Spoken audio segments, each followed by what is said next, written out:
स्वागत है आप सभी का हमारे मॉर्निंग प्राइम टाइम शो नया सवेरा में। आपके साथ मैं हूं शहला निगार और मेरे साथ है मेरी सहयोगी भावना नैयर। सुप्रभात शैला। नई उम्मीदें, नए सपने और नई ऊर्जा के साथ लेकर आ चुके हैं हम आपका कार्यक्रम नया सवेरा, और जहां बात होती है नए भारत की। और आज प्रधानमंत्री नरेंद्र मोदी का ओडिशा और बंगाल का दौरा है, इससे जुड़ी खबरें आप तक पहुंचाएंगे। साथ ही अखबारों में आज कौन सी मुख्य सुर्खियां प्रकाशित की गई है, हमारा खास सेगमेंट होने वाला है प्रेस रिपोर्ट। खेल जगत से खबरें होंगी क्योंकि फीफा वर्ल्ड कप का खुमार इस समय पूरे विश्व में फैला हुआ है। इसके साथ अंतर्राष्ट्रीय खबरों पर भी नजर डालेंगे। साथ ही साथ आपकी सेहत से जुड़ी बात भी होगी क्योंकि कल है अंतर्राष्ट्रीय योग दिवस। ऐसे में पूरी दुनिया भर में इस समय तैयारियां चल रही है। चलिए नया सवेरा की शुरुआत लेते हैं इस वक्त की अहम सुर्खियों के साथ। राष्ट्रपति द्रौपदी मुर्मू और प्रधानमंत्री नरेंद्र मोदी का ओडिशा दौरा, राज्य को मिलेगी विकास की सौगात। प्रधानमंत्री मयूरभंज जिले में विभिन्न विकास परियोजनाओं का करेंगे उद्घाटन और शिलान्यास।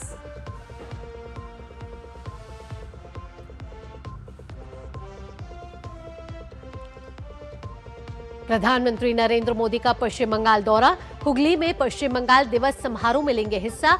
विभिन्न विकास परियोजनाओं के साथ ही कृषि से जुड़ी कई योजनाओं का करेंगे शुभारंभ।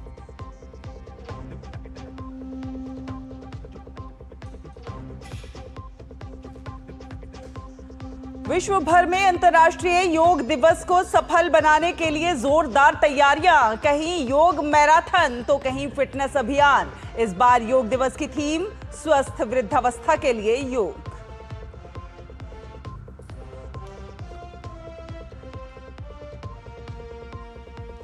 लेबनान में इजराइल और हिजबुल्लाह के बीच सीजफायर लागू होने के बाद ट्रंप के विशेष दूत स्टीव विटकॉफ स्विट्जरलैंड रवाना। ईरान के साथ शांति समझौते और परमाणु मुद्दे से जुड़ी जटिलताओं पर होगी चर्चा।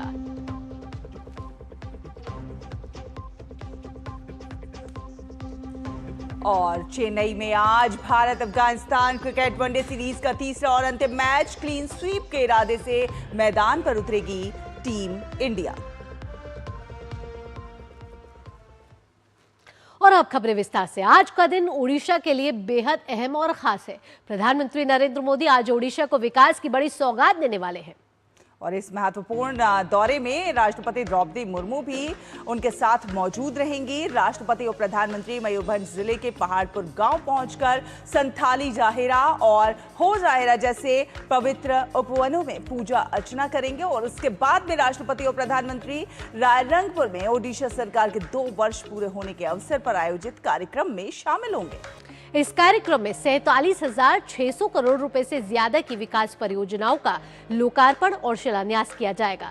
ये परियोजनाएं ऊर्जा, औद्योगिक अवसंरचना, सड़क संपर्क, पेयजल, स्वास्थ्य, शिक्षा, पर्यटन और सिंचाई जैसे महत्वपूर्ण क्षेत्रों से जुड़ी हैं, जिनका विशेष फोकस आदिवासी और ग्रामीण इलाकों के विकास पर रहेगा। प्रधानमंत्री नरेंद्र मोदी ओडिशा के दौरे पर रहेंगे। इस महत्वपूर्ण दौरे में राष्ट्रपति द्रौपदी मुर्मू भी उनके साथ मौजूद रहेंगी। राष्ट्रपति और प्रधानमंत्री मयूरभंज जिले के पहाड़पुर गांव पहुंचकर संथाली जाहेरा और हो जाहेरा जैसे पवित्र उपवनों में पूजा अर्चना करेंगे। इसके बाद राष्ट्रपति और प्रधानमंत्री पहाड़पुर स्कूल और स्किल सेंटर का दौरा करेंगे, जहां शिक्षा, कौशल विकास और आदिवासी क्षेत्रों के सामाजिक आर्थिक सशक्तिकरण से जुड़े प्रयासों की जानकारी लेंगे।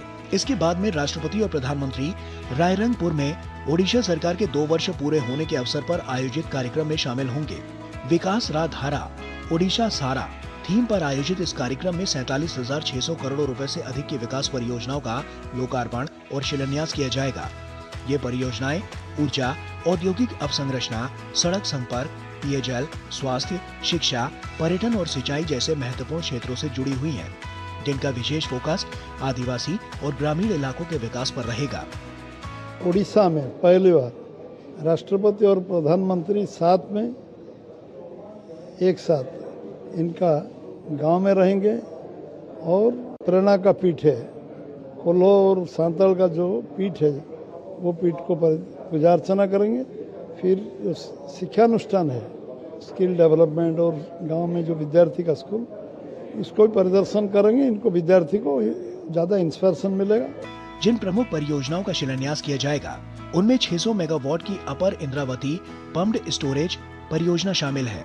इसके अलावा बौद्ध में 300 बिस्तरों वाले जिला मुख्यालय अस्पताल भवन का उद्घाटन, साथ ही ओडिशा के विभिन्न जिलों में 24 अटल बस स्टैंड और 9 स्वचालित परीक्षण केंद्रों का भी उद्घाटन होगा।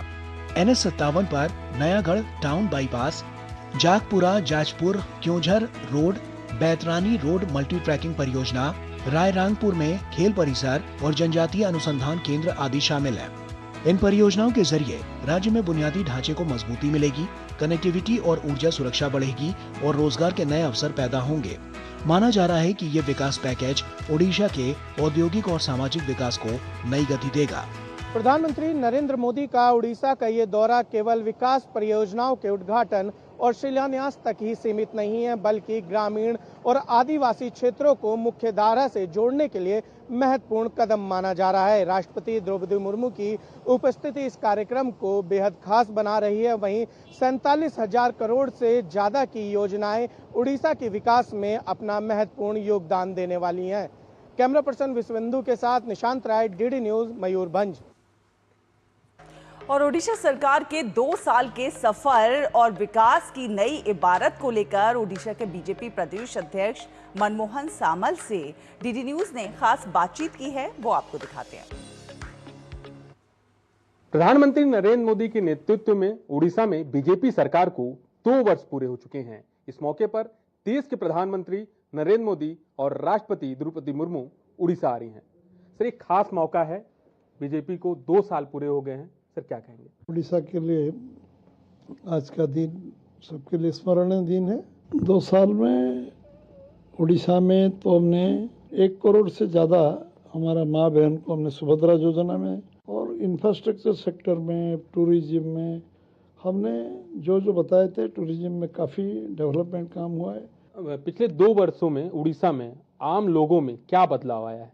पूर्वोदय का जो बात हम बोलते थे 14 से होता था, लेकिन सरकार आने के बाद, डबल इंजन सरकार आने के बाद ये तेजी आया, इसमें तेजी आया और काम अभी स्पीड ले रहा है, अभी काम तेजी से बढ़ रहा है। प्रधानमंत्री नरेंद्र मोदी ने कहा है कि भारत को 2047 तक विकसित भारत बनाना है, उसी तरह से उड़ीसा राज्य में भी विकसित काम करना है। उड़ीसा समृद्ध होगा, उड़ीसा नंबर 1 राज्य बनेगा, ये यशस्वी प्रधानमंत्री नरेंद्र भाई मोदी जी का सपना है। राष्ट्रपति द्रौपदी मुर्मू और देश के प्रधानमंत्री नरेंद्र मोदी उड़ीसा आएंगे तो यहाँ के लोगों को हजारों करोड़ों की सौगात भी देंगे। Somesh Patel, DD news, Orissa. और इस समय हमारे संवाददाता जुड़ गए मयूरभंज के पहाड़पुर गांव से ऋषि कुमार जुड़ रहे हैं और मयूरभंज के रायरंगपुर से निशांत राय जुड़ रहे हैं। पहाड़पुर सबसे पहले चलेंगे, ऋषि कुमार हमारे साथ जुड़े हुए हैं। ऋषि, अगर प्रधानमंत्री नरेंद्र मोदी के आज के दौरे की बात की जाए तो ओडिशा के लिए आज बेहद ही खास दिन है, क्योंकि पहाड़पुर के जो 2 पवित्र उपवन है वहां प्रधानमंत्री नरेंद्र मोदी राष्ट्रपति द्रौपदी मुर्मू के साथ जाने वाले हैं और वहां पूजा अर्चना करने वाले हैं। क्या इन उपवनों का खास महत्व है और अगर आदिवासियों के साथ भी आज जो संवाद करने वाले हैं, कैसे ये संवाद आगे विकास की धारा को आगे बढ़ाएगा? देखिए, जहाँ तक आज हम उड़ीसा की बात करें, पूरे देश की बात करें, तो आज बहुत ख़ास दिन है। आज देश की प्रथम नागरिक हमारी राष्ट्रपति के जन्मदिन के अवसर पर देश के प्रधानमंत्री उन्हीं के गांव में आकर उनको जन्मदिन की न सिर्फ बधाई देंगे, बल्कि उनकी सभ्यता और संस्कृति, यानी कि जो संथाली सभ्यता संस्कृति के साथ उनका जो सीधा एक तरीके से जुड़ाव होगा, जिसमें वो पूजा अर्चना करेंगे। निश्चित तौर से ये भारत के लिए एक अतुलनीय दिन है। इसको इस बात से भी जाना जाएगा कि जिस तरीके से आज के दौर में जब लोग अपने जड़ों से दूर होते जा रहे हैं, गांव छोड़ के जा रहे हैं, ऐसे में देश की राष्ट्रपति अगर अपना जन्मदिन अपने लोगों के बीच में, अपने गांव में और देश के प्रधानमंत्री के साथ उनकी उपस्थिति में मनाएं और ये संदेश दें कि हमें कैसे अपने भारत को मजबूत करने के लिए, एक विकसित भारत बनाने के लिए किन चीज़ों की ज़रूरत है और किस तरीके से हमें इसमें जो मुख्य धारा में शामिल करने के लिए जिन इलाकों को जोड़ने की ज़रूरत है, उनको कैसे समाहित किया जाए, इसका आज ये बेजोड़ उदाहरण आज देखने को मिलेगा, जब देश के प्रधानमंत्री और राष्ट्रपति पहाड़पुर में मौजूद रहेंगे और संथाली सभ्यता और संस्कृति के अनुरूप वो पूजा अर्चना करेंगे।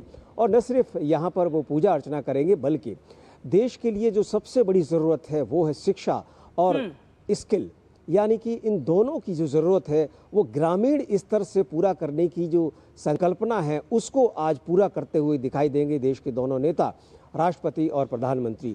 तो ये बेहद ख़ास दिन है और इस दिन को इस बात के लिए याद किया जाएगा कि अगर देश को आगे बढ़ाने का संकल्प हो तो किस तरीके से सरकारें काम करती हैं और कैसे रूट लेवल पर जाकर लोगों के बीच में पहुंचकर उनको ये संदेश देती हैं कि देश की सरकार आपके साथ है और आपके लिए जो भी योजनाएं हैं, परियोजनाएं हैं और जो संकल्पनाएं हैं उसको पूरा करने के लिए दृढ़ संकल्पित है। जी बिल्कुल। और निशांत भी हमारे साथ मयूरभंज के रायरंगपुर से जुड़े हुए हैं। निशांत राय, देखा जाए तो सड़क से लेकर ऊर्जा तक, ऊर्जा से लेकर उद्योग तक तमाम विकास सौगातें जो है ओडिशा को मिलने वाली हैं। साथ साथ आदिवासी जनजातीय गौरव की अगर हम बात करें तो कितना महत्वपूर्ण हो जाता है आज का ये दौरा?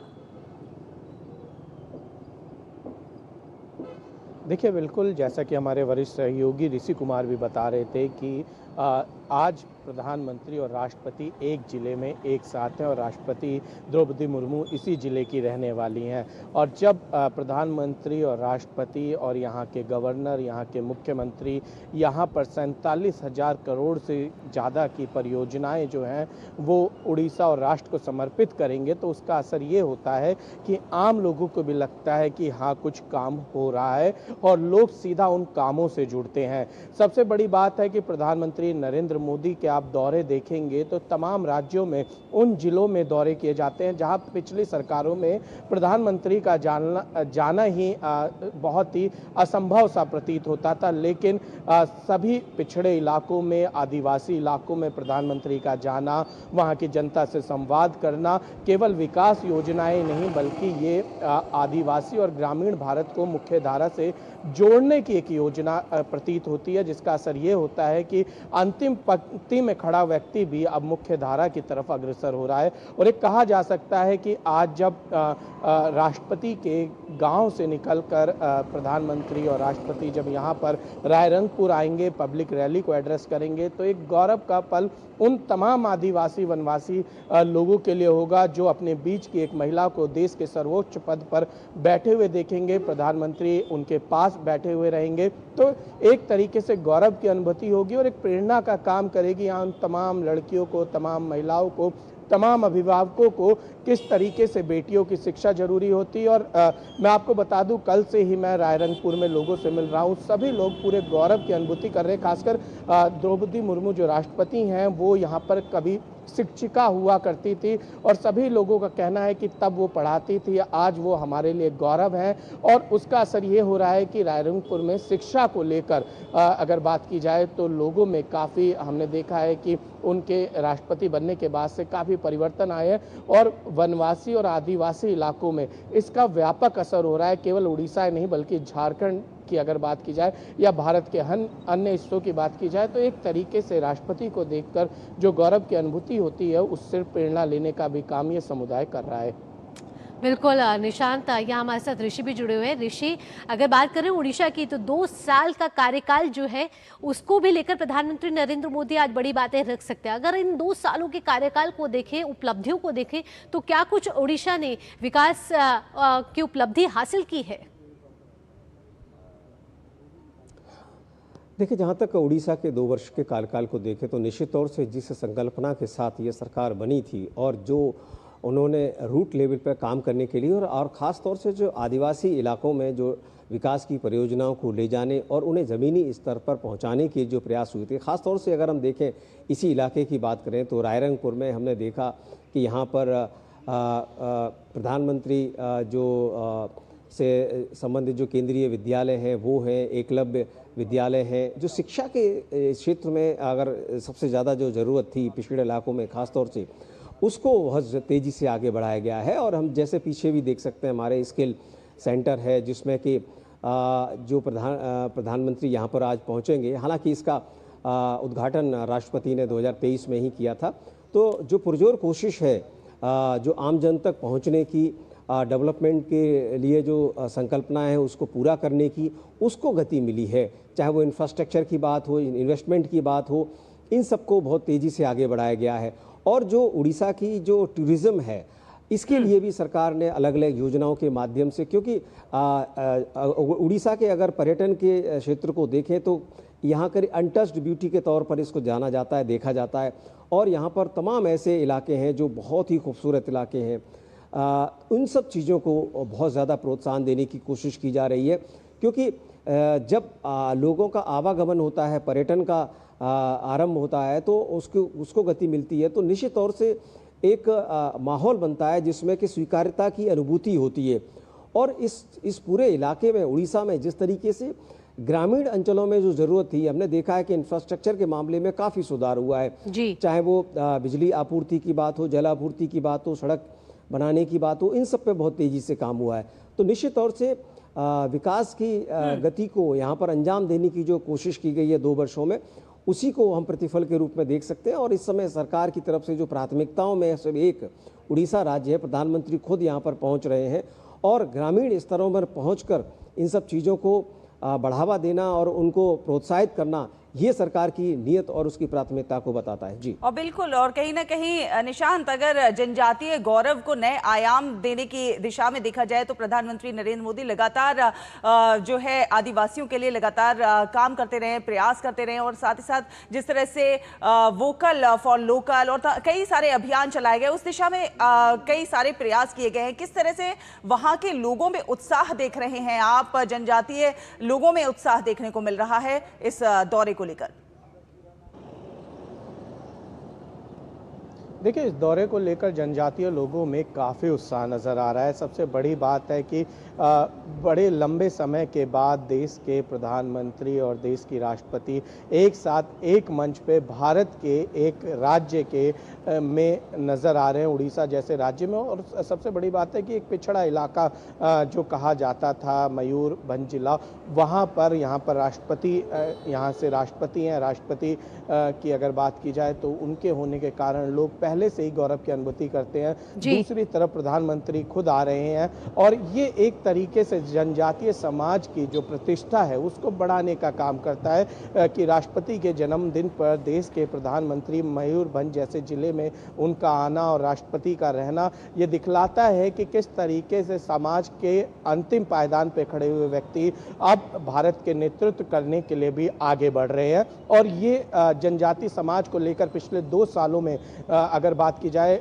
2014 से ये सरकार काम कर रही है, लेकिन जिस तरीके से तेजी से इस समाज को आगे बढ़ाने का काम किया जा रहा है और जो गौरव, जनजातीय गौरव, हमने देखा है कि दिल्ली में भी बड़े इवेंट किए गए हैं और तमाम जनजाति के लोगों को बुलाया गया था। अभी कुछ दिनों पहले लाल किले पे एक बड़ा इवेंट हुआ था जिसमें खुद केंद्रीय गृह मंत्री अमित शाह शामिल हुए थे और देश भर के जनजातीय समुदाय से लोग वहां पर आए थे। तो एक तरीके से, और एक जो केंद्र सरकार अनसंग हीरोज की बात कर रही है, जो इन जनजातीय समुदाय से आते थे, जिनका इतिहास में लोग नाम लेने से बचते थे, अब उन लोगों को सामने लाना, इनके गौरव को सामने लाना, ये दिखलाता है कि जनजातीय समाज अपने आदर्शों को लेकर, अपनी भावनाओं को लेकर आगे की तरफ बढ़ रहा है और इनको मुख्य धारा से जोड़ने का काम इंफ्रास्ट्रक्चर कर रहा है। चाहे स्कूलों की बात की जाए, चाहे बिजली की बात की जाए, चाहे पानी की बात की जाए, चाहे रोड कनेक्टिविटी की बात की जाए, इन तमाम चीज़ों की ओर विशेष ध्यान दिया जा रहा है और इनको किसी भी तरीके से मुख्य धारा में लाने का प्रयास किया जा रहा है। लेकिन जो केंद्र सरकार लगातार कहती है कि विकास भी और विरासत भी, इनकी विरासत को साथ में लेकर चल रहे हैं, तो ये दिखला रहा है कि सरकार किस तरीके से काम कर रही है और जनजातीय समुदाय किस तरीके से गौरव की अनुभूति कर रहा है। बिल्कुल निशांत और ऋषि, तमाम जानकारियों के साथ बहुत बहुत धन्यवाद। तो आज का दिन उड़ीसा के लिए बेहद खास रहने वाला है, राष्ट्र के लिए खास रहने वाला है और इसके साथ प्रधानमंत्री नरेंद्र मोदी ने राष्ट्रपति द्रौपदी मुर्मू को उनके जन्मदिन पर हार्दिक शुभकामनाएं भी दी हैं। उन्होंने अपने सोशल मीडिया प्लेटफॉर्म एक्स पर लिखा है कि भारत की राष्ट्रपति द्रौपदी मुर्मू जी को जन्मदिन की हार्दिक शुभकामनाएं। साहस, सादगी, विनम्रता और जनसेवा के प्रति अटूट समर्पण से भरी उनकी जीवन यात्रा देश भर के लोगों को प्रेरित करती रही है। सार्वजनिक जीवन में अपने लंबे कार्यकाल के दौरान उन्होंने देश की बेहतरीन सेवा की है और वो विशेष रूप से वंचित और हाशिए पर रहने वाले लोगों के कल्याण के प्रति समर्पित रही हैं। भारत के विकास के प्रति उनका अटूट समर्पण बहुत प्रेरणादायक है। प्रधानमंत्री नरेंद्र मोदी ने साथ ही लिखा कि ईश्वर उन्हें देश की सेवा में लंबा और स्वस्थ जीवन प्रदान करे। साथ ही उन्होंने कहा कि मैं आज ओडिशा में होने वाले कार्यक्रम में उनसे मिलने के लिए उत्सुक हूँ। तो प्रधानमंत्री नरेंद्र मोदी ने राष्ट्रपति द्रौपदी मुर्मू के जन्मदिन पर उन्हें सोशल मीडिया के जरिए शुभकामनाएं दी। साथ ही आज दोनों उड़ीसा के दौरे पर भी रहने वाले और साथ साथ प्रधानमंत्री नरेंद्र मोदी आज पश्चिम बंगाल के 2 दिवसीय दौरे पर भी रहेंगे। पीएम आज तारकेश्वर में आयोजित पश्चिम बंग दिवस समारोह में शामिल होंगे। साथ ही राज्य में बुनियादी ढांचे को मजबूत बनाने के उद्देश्य से कई विकास परियोजनाओं का उद्घाटन और शिलान्यास भी करेंगे। साथ ही वे पीएम किसान योजना की 23वीं किस्त भी जारी करेंगे। इसके तहत देश भर के 9 करोड़ 44 लाख से ज्यादा किसानों के खातों में 18,880 करोड़ रुपए से ज्यादा की राशि सीधी भेजे जाएंगे। आइए दिखाते हैं इसी पर हमारी ये खास रिपोर्ट। पश्चिम बंगाल को विकास की नई सौगात देने के लिए प्रधानमंत्री नरेंद्र मोदी राज्य के दौरे पर पहुंचेंगे। हुगली जिले के तारकेश्वर में प्रधानमंत्री पश्चिम बंगाल दिवस समारोह में हिस्सा लेंगे। इस वर्ष समारोह की थीम है पश्चिम बंगाल विरासत, सौहार्द और विकास। इस मौके पर प्रधानमंत्री रेलवे, कृषि, ग्रामीण विकास, मत्स्य पालन और पशुपालन से जुड़े कई महत्वपूर्ण परियोजनाओं का उद्घाटन, लोकार्पण और शिलान्यास करेंगे। साथ ही वे पीएम किसान योजना की 23वीं किस्त भी जारी करेंगे। इसके तहत देश भर के 9 करोड़ 44 लाख से अधिक किसानों के खातों में 18,880 करोड़ रुपए से ज्यादा की राशि सीधे भेजी जाएगी। वहीं पश्चिम बंगाल के 45 लाख से अधिक किसानों को 900 करोड़ रुपए से ज्यादा का लाभ मिलेगा। इस धरती पर देवादिदेव महादेव तारकेश्वर बाबा है और इस धरती पर पहला श्यामा प्रसाद मुखर्जी जी, उन्होंने सपना देखा था इस बंगाल पश्चिम बंगाल होकर भारत से जुड़ेगा। सबका साथ, सबका विकास, सबका हिसाब भी होगा। बहुत सारा फायदा मिलेगा। जो कॉन्स्टिट्यूंसी है सिंगूर से लेकर तारकेश्वर लेकर होरीपल से लेकर आरामबाग तक रेल से जुड़ा हुआ जो कॉरिडोर है, उससे लेकर बाबा तारकनाथ धाम है, उससे लेकर जो किसान भाई है, उससे लेकर बहुत चीज मिलेगा। कृषि क्षेत्र को मजबूत बनाने के लिए प्रधानमंत्री फसल बीमा योजना, डिजिटल एग्रीकल्चर मिशन के तहत एग्री स्टैक, राष्ट्रीय प्राकृतिक खेती मिशन और प्रधानमंत्री धन धान्य कृषि योजना जैसी महत्वपूर्ण पहलों की भी शुरुआत करेंगे। मत्स्य पालन और पशुपालन क्षेत्र को बढ़ावा देने के लिए प्रधानमंत्री दक्षिण 24 परगना के फ्रेजरगंज फिशिंग हार्बर के आधुनिकीकरण परियोजना और बीरभूम के सैंथिया में नए मछली बाजार का उद्घाटन करेंगे। इसके अलावा नदिया जिले के हरिण घाटा में बकरियों के लिए क्षेत्रीय वीर्य उत्पादन प्रयोगशाला और सीमेंट बैंक का भी उद्घाटन किया जाएगा। पूर्वी भारत की ये अपनी तरह की पहली आधुनिक सुविधा है जो पशुधन की नस्ल सुधार और उत्पादकता बढ़ाने में मदद करेगी। डबल इंजन का सरकार के चलते ही फायदा मिलेगा। ये पहले क्या था, केंद्र का योजना आता था यहाँ, बंगाल के जो तृणमूल सरकार थी वो उसको बंद करवाने में लगी रहती थी।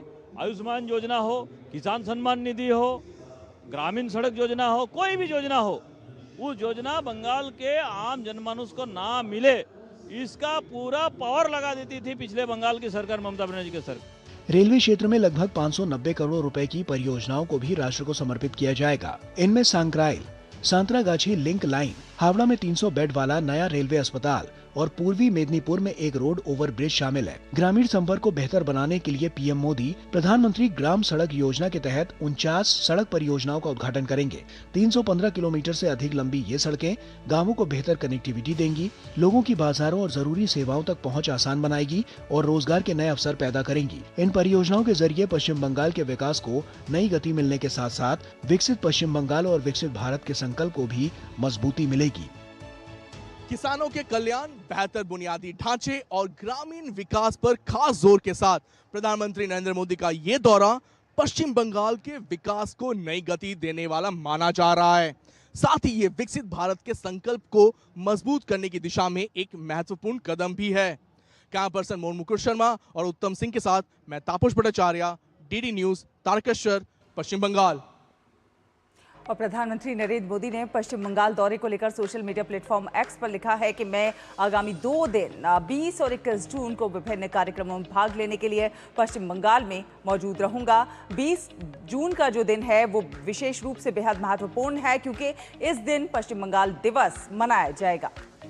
यह कार्यक्रम हुगली जिले के तारकेश्वर में आयोजित होगा। यह स्थान डॉक्टर श्यामा प्रसाद मुखर्जी और पश्चिम बंगाल की संस्कृति के संरक्षण के लिए उनके प्रयासों से जुड़े समृद्ध विरासत के कारण ऐतिहासिक महत्व रखता है। तारकेश्वर में विभिन्न विकास परियोजनाओं का उद्घाटन भी किया जाएगा। 21 जून को कोलकाता में अंतर्राष्ट्रीय योग दिवस का कार्यक्रम आयोजित किया जाएगा। कोलकाता में इस आयोजन के होने से मुझे अत्यंत प्रसन्नता है। योग दिवस कार्यक्रम के बाद मैं एक अन्य समारोह में शामिल होऊंगा और जिसमें स्वदेशी डिजाइन से निर्मित 3 युद्धपोतों को जलावतरण किया जाएगा। ये हैं INS द्रोणागिरी, INS संशोधक और INS अग्रय। ये युद्धपोत देश की समुद्री सुरक्षा को और ज्यादा मजबूत करेंगे और साथ साथ ये रक्षा क्षेत्र में आत्मनिर्भरता के हमारे संकल्प को भी सशक्त रूप से प्रदर्शित करते हैं। यहाँ रुकेंगे एक छोटे से ब्रेक के लिए, जल्द हाजिर होते हैं।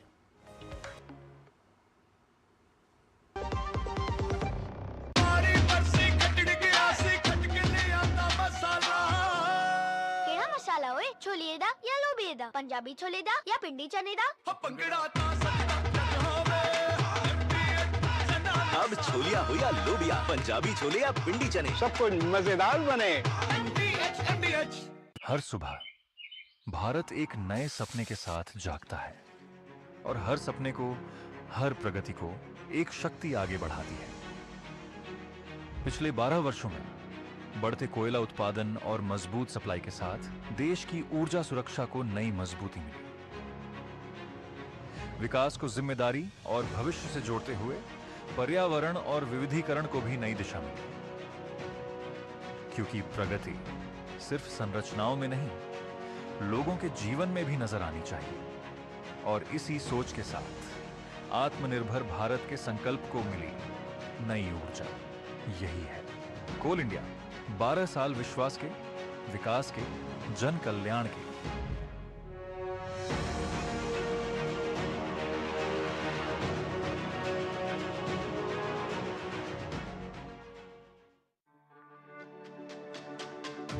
मेरी पसंद, मेरी पसंद,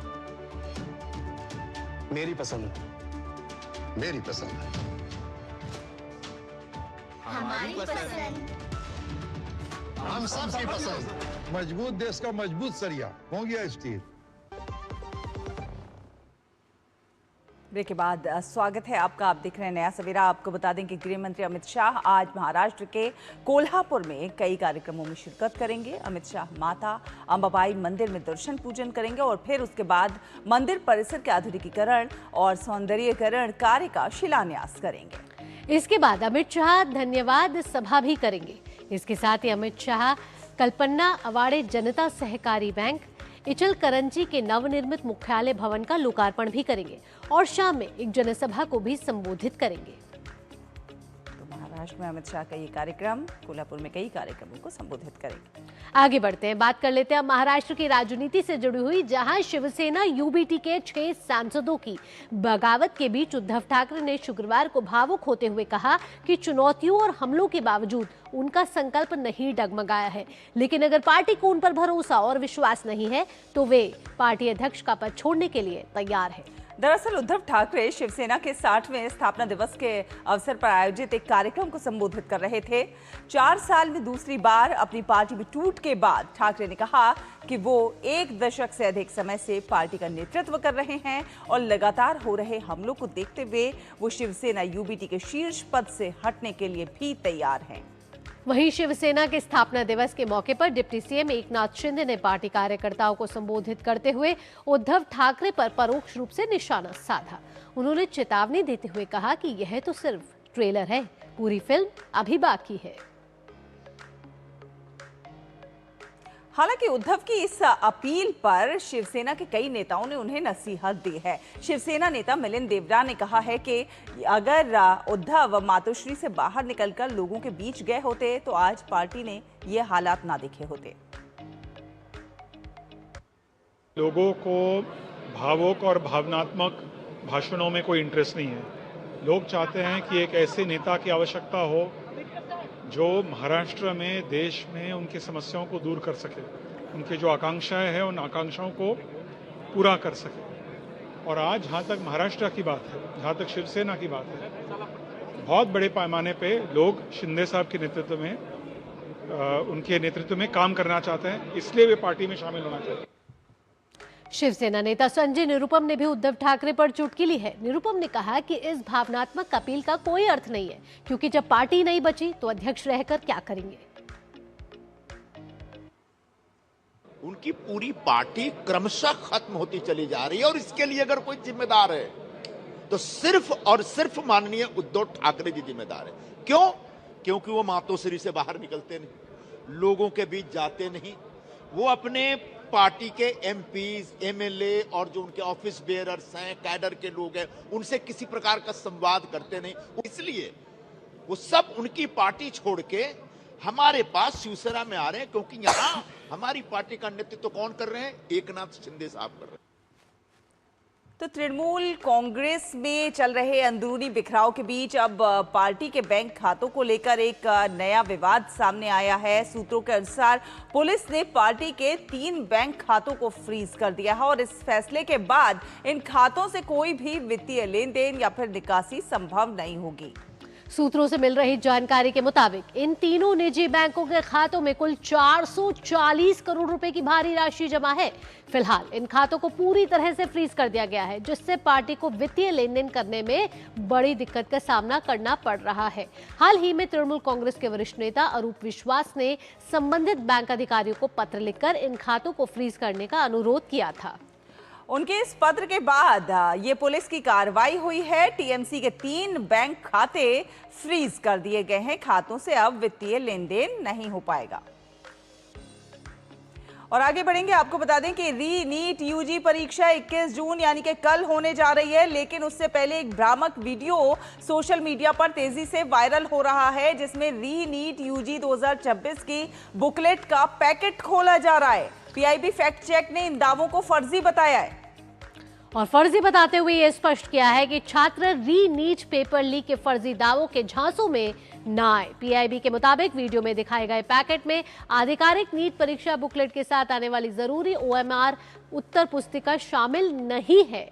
इसके अलावा वीडियो में कई स्पष्ट विसंगतियों भी सामने आई है। सरकार ने साफ किया है कि किसी भी व्यक्ति, संस्थान या प्लेटफॉर्म के पास परीक्षा से पहले नीट 2026 के प्रश्न पत्र तक पहुंच नहीं होती है। सरकार के मुताबिक री नीट 2026 का प्रश्न पत्र लीक नहीं हुआ है और परीक्षा तय कार्यक्रम के तहत ही आयोजित की जा रही है। वहीं राष्ट्रीय परीक्षा एजेंसी ने भी छात्रों को सतर्क किया है कि उनसे और अपील भी की है उनसे कि वे इस तरह के भ्रामक दावों, पीडीएफ या फिर अफवाहों पर बिल्कुल भी ध्यान ना दें। छात्रों को सलाह भी दी गई है कि वे किसी भी प्रकार की असत्यापित जानकारी को साझा ना करें।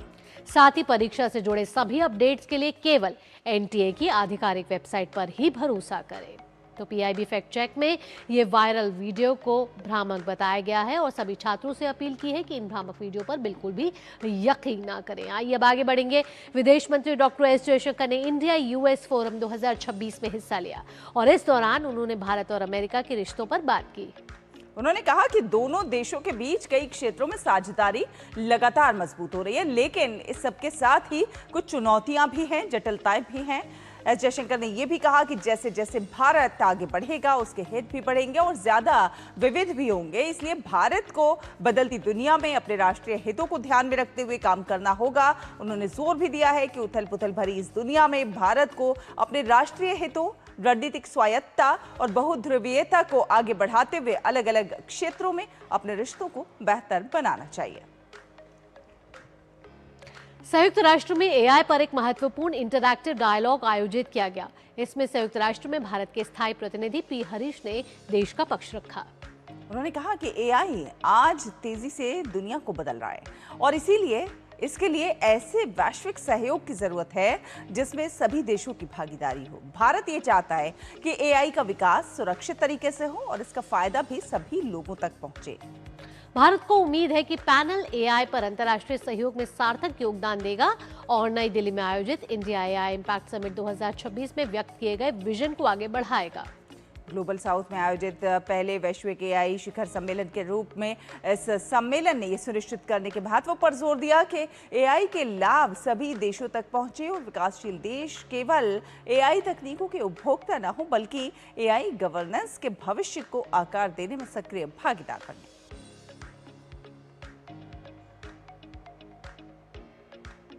और अब देखेंगे दुनिया भर की कुछ खास खबरें।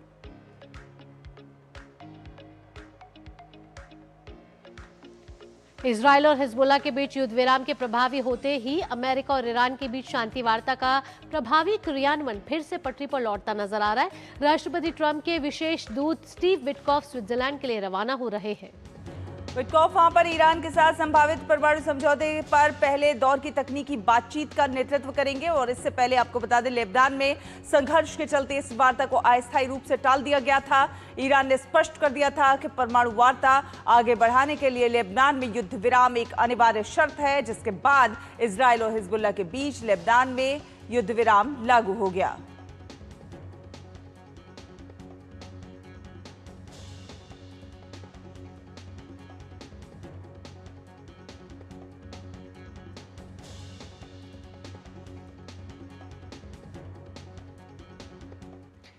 और लंदन के पास बेडफोर्डशायर इलाके में 2 ट्रेनों की टक्कर में एक व्यक्ति की मौत हो गई है और कई लोग घायल हो गए हैं।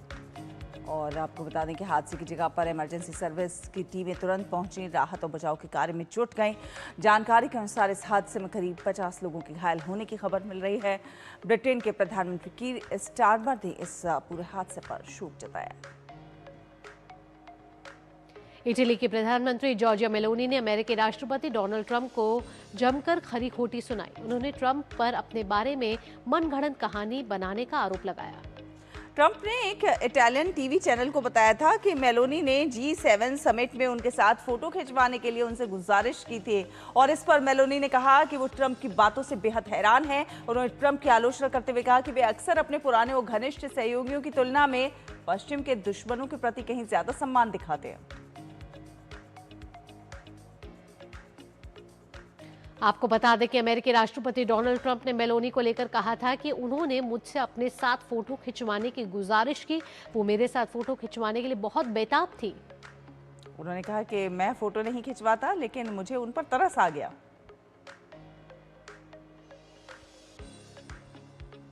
तो ये तो थी अंतर्राष्ट्रीय जगत की खबरें। आइए अब आगे बढ़ते हैं, कारोबार जगत का रुख कर लेते हैं हमारे खास सेगमेंट बिजनेस ब्रीफ में। तो भारत को वित्तीय अपराध और आतंकवाद के वित्त पोषण के खिलाफ वैश्विक लड़ाई में एक बड़ी कामयाबी मिली है। भारत सरकार के संस्कृति मंत्रालय में सचिव विवेक अग्रवाल को financial action task force FATF का उपाध्यक्ष चुना गया है। भारत आतंकवाद के प्रति जीरो टॉलरेंस की नीति पर लगातार जोर देता रहा है। ऐसे में FATF में यह नेतृत्वकारी भूमिका वैश्विक स्तर पर आतंकवादी वित्त पोषण नेटवर्क और अवैध वित्तीय तंत्र के खिलाफ भारत की प्रतिबद्धता को और मजबूत करेगी। विवेक अग्रवाल इससे पहले भारत के FATF प्रतिनिधिमंडल के प्रमुख और फाइनेंशियल इंटेलिजेंस यूनिट इंडिया के निदेशक रह चुके हैं। वित्तीय निगरानी और मनी लॉन्ड्रिंग विरोधी तंत्र में उनके व्यापक अनुभव से FATF के वैश्विक उद्देश्यों को आगे बढ़ाने में महत्वपूर्ण योगदान मिलने की उम्मीद है। यहाँ रुकेंगे एक और ब्रेक के लिए। ब्रेक के बाद जब लौटेंगे तो अखबारों की सुर्खियों से आपको रूबरू कराएंगे। देखते रहिए नया सवेरा। हमें पता है चमकी चाट से क्या बना है, सैंडविच लस्सी और छाछ और हर घूंट में चमकी चाट ड्राई फ्रूट और दही बड़े, चमकी चाट से स्वाद बढ़े और चाट पपड़ी दही बल्ले, चमकी चाट से बल्ले बल्ले सिर्फ चमकी चाट। जब धरती चीर कर निकलता है लोहे का पत्थर और मिलता है मोंगिया के जोश से, फिर तपता है, पिघलता है और बनता है फौलाद। अब होता है सरिया सारी खूबियों के साथ। मोंगिया स्टील, मजबूत देश का मजबूत सरिया। हर जीत की शुरुआत होती है छोटे छोटे कदमों से और हर छोटी तैयारी बदल सकती है पूरा नतीजा।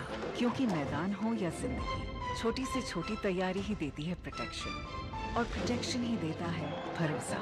जैसे LIC की बीमा लक्ष्मी, एक खास प्लान सिर्फ महिलाओं के लिए, जहां छोटी बचत दे बड़ी सुरक्षा, ताकि जिंदगी के हर मैदान में आप रहे हर पल के लिए रेडी। LIC बीमा लक्ष्मी, रखे हर पल के लिए रेडी। और ब्रेक के बाद स्वागत है और अब बात करेंगे समाचार पत्रों में छपी प्रमुख और दिलचस्प खबरों की प्रेस रिपोर्ट के जरिए। तो पहले खबर आपको बता दें कि नीट के अभ्यर्थियों को अब व्हाट्सएप पर सारी जानकारी मिलेगी। जागरण से हम इस खबर को उठा रहे हैं। दरअसल नीट यूजी के 21 जून को दोबारा आयोजन में शामिल हो रहे छात्रों को किसी तरह की कोई परेशानी का सामना न करना पड़े, झूठ और दुष्प्रचार से भी किस प्रकार से बच सकें, इसके लिए एनटीए ने एक और अहम और खास कदम उठाया है। इसमें छात्रों की मदद के लिए एक व्हाट्सएप चैनल शुरू किया है और इसके जरिए छात्रों को परीक्षा से जुड़ी हर तरह की सूचना मुहैया कराई जाएगी। एनटीए ने स्पष्ट कर दिया है कि आधिकारिक व्हाट्सएप संदेश सिर्फ उनके सत्यापित नंबर 917827980287 के माध्यम से ही भेजे जाएंगे और इसके लिए बहुत जरूरी है कि आप किसी भी खबर को देख के आगे बढ़ाने के लिए उस पर ब्लू टिक जरूर देख लें, क्योंकि किसी संदेश पर भरोसा करने से पहले ब्लू टिक जांचने की अभ्यर्थियों को सलाह दी गई है। और अगली खबर आयकर से जुड़ी हुई है। आपको बता दें कि ITR 3 का फॉर्म आयकर पोर्टल पर जारी कर दिया गया है। आपको बता दें कि आयकर विभाग ने आकलन वर्ष 2026-27 जो वित्त वर्ष है 2025-26 के लिए ITR 3 की ऑनलाइन सुविधा ई फाइलिंग पोर्टल शुरू कर दिया। आपको बताएं कि ITR 3 खासतौर पर उन लोगों के लिए होता है जो किसी न किसी रूप में व्यवसाय या पेशे से जुड़े हुए होते हैं। और साथ ही आपको बता दें कि रिटर्न जल्दी भरने पर करदाता को फायदा भी होगा इस बार। और अगली खबर हम हिंदुस्तान समाचार से ले रहे हैं। दरअसल फुटपाथ पर चलना लोगों का मौलिक अधिकार है, ये कहना है अदालत का। सुप्रीम कोर्ट ने शुक्रवार को एक बेहद अहम फैसले में कहा है कि फुटपाथ पर चलने का अधिकार लोगों का मौलिक अधिकार है। शीर्ष अदालत ने स्पष्ट कर दिया है कि पैदल चलने वालों के अधिकार वाहनों से आवाजाही करने वाले लोगों के अधिकार से कहीं ज्यादा महत्वपूर्ण है और इसे सर्वोच्च प्राथमिकता दी जानी चाहिए।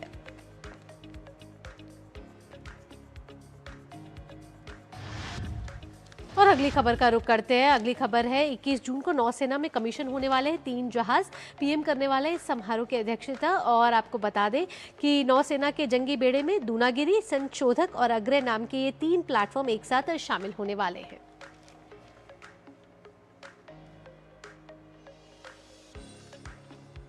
तो अखबारों की सुर्खियों से फिलहाल इतना ही। आगे बढ़ेंगे और खबरें देखेंगे स्पोर्ट्स ट्रैक में, खेल जगत से जुड़ी भी। भारत और अफगानिस्तान 3 मैचों की वनडे सीरीज के तीसरे मुकाबले में आज आमने सामने होंगे। सीरीज पहले ही अपने नाम कर चुकी भारतीय टीम अब तीसरे और अंतिम मुकाबले में जीत दर्ज कर 3-0 से क्लीन स्वीप करने के इरादे से मैदान पर उतरेगी।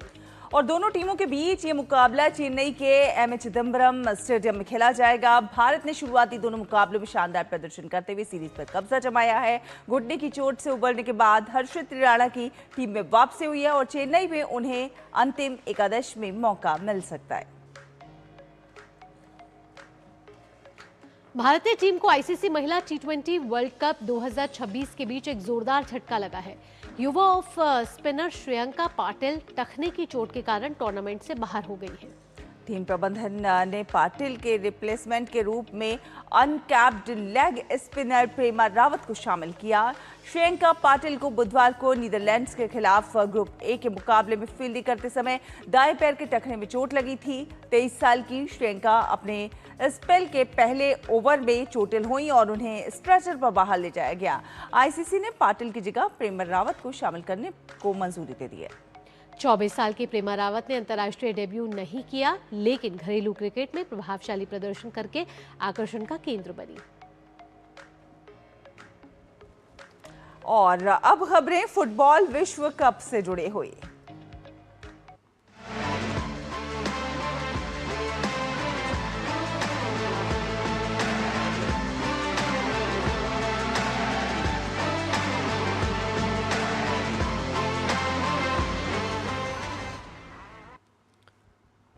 फीफा विश्व कप 2026 के ग्रुप डी मुकाबले में अमेरिका ने ऑस्ट्रेलिया को 2-0 से हराकर लगातार दूसरी जीत दर्ज की है और राउंड ऑफ 32 में अपनी जगह पक्की कर ली।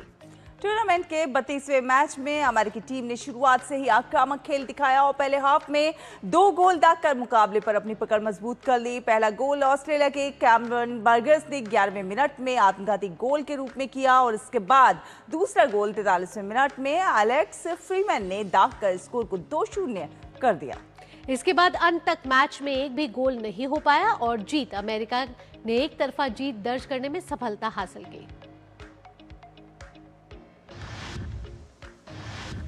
और फीफा विश्व कप 2026 के ग्रुप सी मुकाबले में मोरक्को ने स्कॉटलैंड को 1-0 से हराकर नॉकआउट चरण की ओर मजबूत कदम आगे बढ़ाया है। इस मुकाबले का एकमात्र गोल इस्माइल साइबारी ने मैच शुरू होने से महज 71 सेकंड बाद ही दागकर टीम को शुरुआती बढ़त दिला दी। शुरुआती बढ़त मिलने के बाद मोरक्को ने गेंद पर नियंत्रण बनाए रखा और कई मौके भी बनाए। वहीं स्कॉटलैंड ने वापसी की कोशिश की लेकिन गोल करने में सफल नहीं हो सका। इस जीत के साथ मोरक्को के 2 मैचों में 4 अंक हो गए हैं और उसकी राउंड ऑफ 32 में पहुंचने की उम्मीदें अब काफी मजबूत हो गई हैं। फीफा विश्व कप 2026 के ग्रुप सी में हुए मुकाबले में ब्राजील ने हैती को 3-0 से हरा दिया। ब्राजील ने शुरुआत से ही मैच पर अपना दबदबा बनाए रखा और आक्रामक खेल का प्रदर्शन करते हुए 3 गोल दागे। इस जीत के साथ ब्राजील ने नॉकआउट दौर की उम्मीदों को मजबूत किया है, जबकि हैती को लगातार दूसरे मैच में हार का सामना करना पड़ा। अब ब्राजील की नजर अगले मुकाबले में स्कॉटलैंड के खिलाफ जीत पर होगी।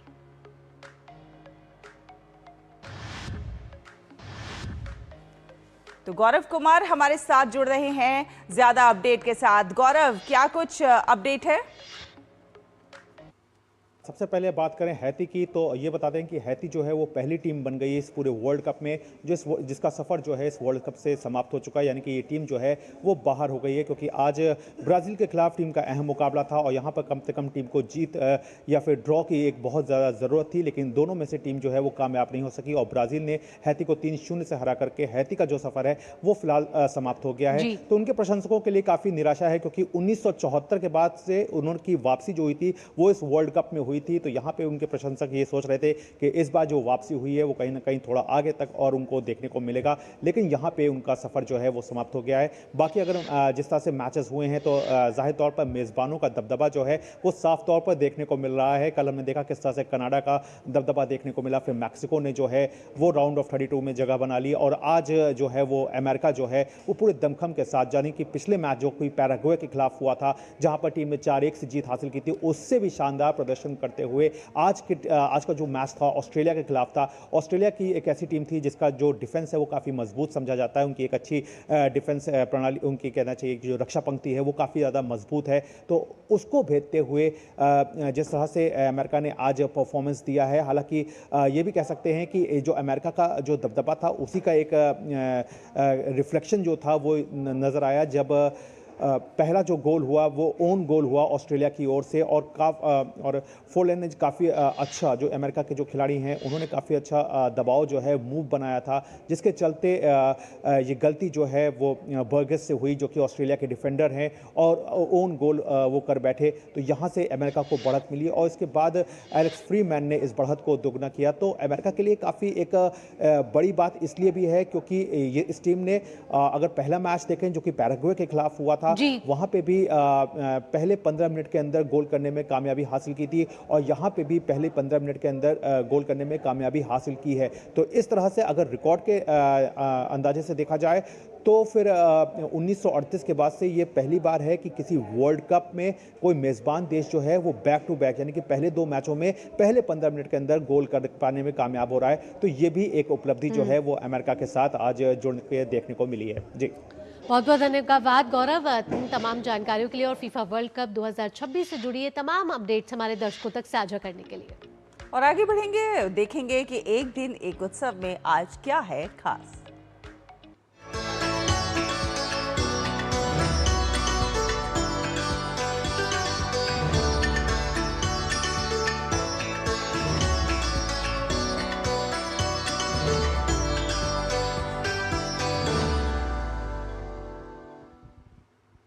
एक दिन एक उत्सव में आस्था की ज्योति भी है, भक्ति का संगीत भी है और लोक परंपराओं की जीवंत विरासत का अद्भुत संगम भी है।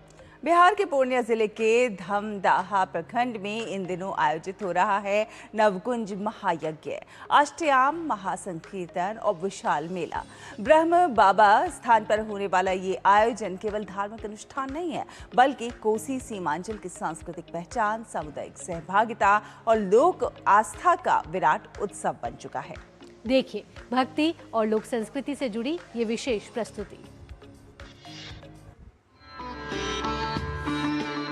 शंखनाद की गूंज, हरिनाम संकीर्तन की मधुर स्वर लहरियां, सिर पर कलश लिए आगे बढ़ती महिलाएं और जयघोष से गूंजता पूरा क्षेत्र।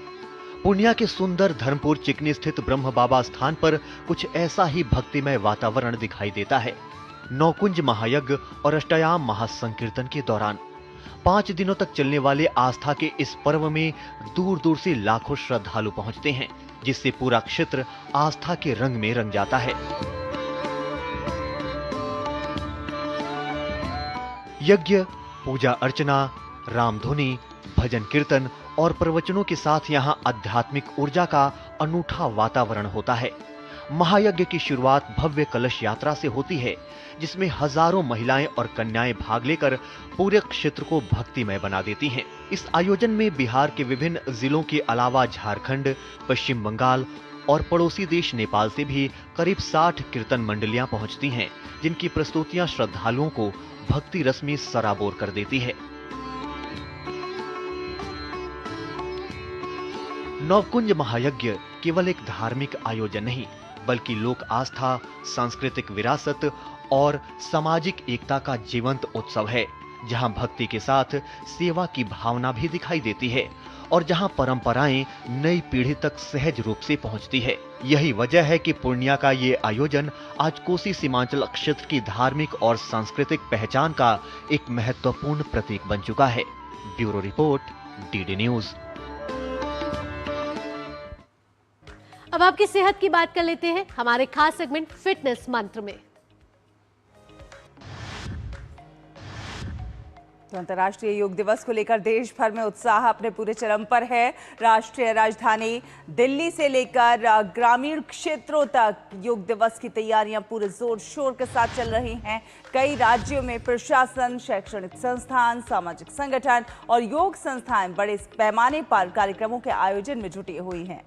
इस साल अंतर्राष्ट्रीय योग दिवस की थीम स्वस्थ वृद्धावस्था के लिए योग निर्धारित की गई है। यह विषय बढ़ती उम्र में शारीरिक स्फूर्ति, मानसिक संतुलन और भावनात्मक स्वास्थ्य को बनाए रखने में योग की महत्वपूर्ण भूमिका को रेखांकित करता है। इस अवसर पर देश भर में लाखों लोगों के विभिन्न योग कार्यक्रमों में शामिल होने की संभावना है, जिससे स्वस्थ और संतुलित जीवन शैली अपनाने का संदेश और अधिक व्यापक रूप से प्रसारित होगा।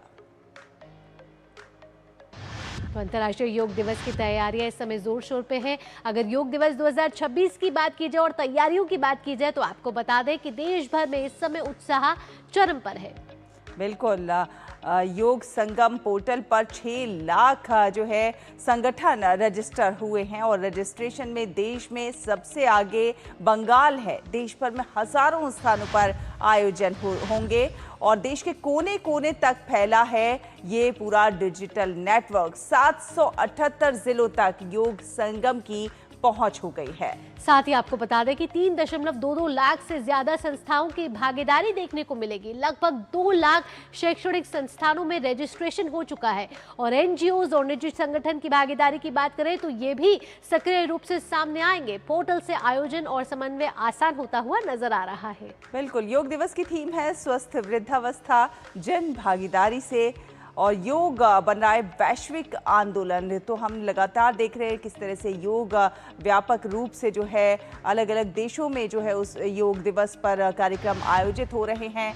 देश भर में अनेक कार्यक्रम आयोजित होंगे और ये योग दिवस और भी ज़्यादा खास रहने वाला है। चलिए अब तकनीक की दुनिया में आपको ले चलते हैं और नई नई तकनीक से रूबरू कराते हैं हमारे खास सेगमेंट टेक टॉक में।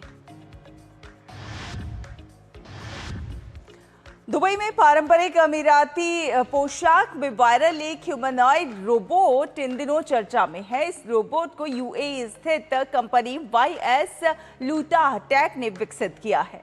कंपनी के अनुसार इसे कम्युनिटी और स्टोरी टेलिंग एम्बेसडर के रूप में तैयार किया गया है ताकि यह सांस्कृतिक आयोजनों और इनोवेशन कार्यक्रमों में यूएई की विरासत को प्रदर्शित कर सके। रोबोट की एक अलग इंस्टाग्राम प्रोफाइल भी है जिस पर हजारों फॉलोअर्स हैं। कंपनी का ये कहना है कि इसे यूएई की सांस्कृतिक विरासत को बढ़ावा देने और कार्यक्रमों में प्रस्तुति देने के मकसद से डिजाइन किया गया है।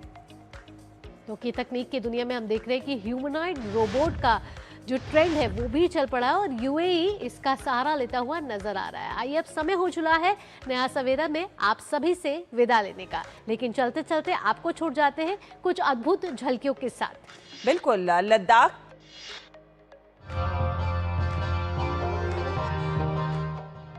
आपको छोड़ के जाते हैं हेमिस मठ में आयोजित होने वाला ये लद्दाख का सबसे प्रसिद्ध बौद्ध उत्सव है, जो कि अपनी रंग बिरंगी संस्कृति और परंपराओं के लिए जाना जाता है।